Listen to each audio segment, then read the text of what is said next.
Hello and welcome to another video with Marklinofsweden.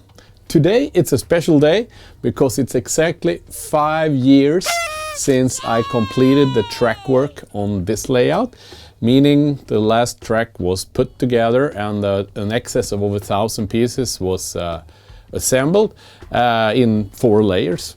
Or actually the local station was built in the room next door because it's in a hard to reach area.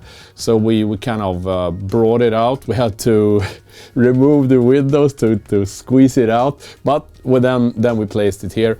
Anyway, it's 5 years ago, so I was thinking, I did a video 5 years ago on this occasion. I have a steamer pulling a train with charcoal, and I'm doing that journey today, and you will see the difference. Pretty awesome actually. Let's get to it.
Alright, I hope you liked the video. If you did, please help others to find this video by giving it a thumbs up. If you want to see more of the stuff I'm doing, a bit behind the scenes, I have some goodie stuff like high resolution images and a video log on my Patreon account. So check that out in the description below on this video if you want to support the channel on that. Otherwise, if you want to stay tuned, subscribe, and you will get a notification once next video gets published. Until that happens, see ya.